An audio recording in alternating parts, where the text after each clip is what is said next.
Thanks, Bernice. I'm here with Gina Choi. Dr. Choi and the rest of the Strategic Communications team here at Montclair State conducted a sentiment analysis around the hashtags Gen Z and midterm elections to find the topics of discussion. Dr. Choi, what is sentiment analysis? To put simply, sentiment analysis is the detection of emotions from text, and largely it can be positive or negative, but it can be as specific as disgust, anger, happiness, excitement. Okay, and what were your findings with Gen Z specifically? So this midterm election is viewed as very important because the majority party of the two houses of Congress determines who will lead important congressional committees.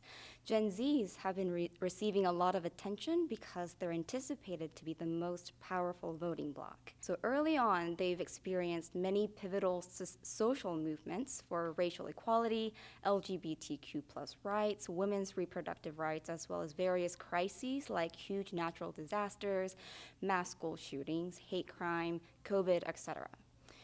In 2018, America saw a record-breaking turnout of young voters at the polls, and it's expected that Gen Zs will turn up at the polls in 2022 as well.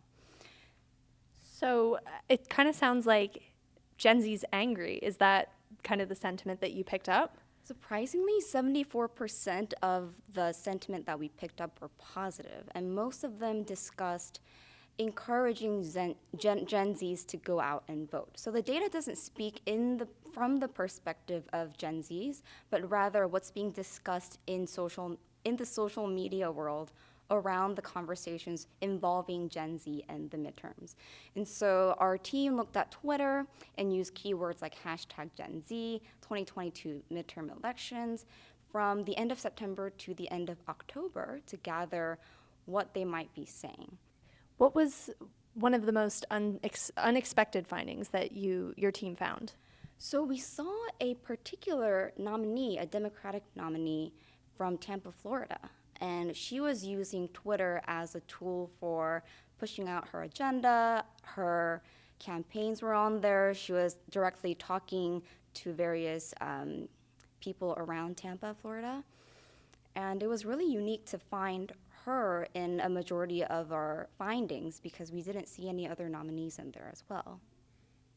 Well, thank you so much, Dr. Choi. That was extremely informative. I learned a lot. And back to you, Bernice, in the studio.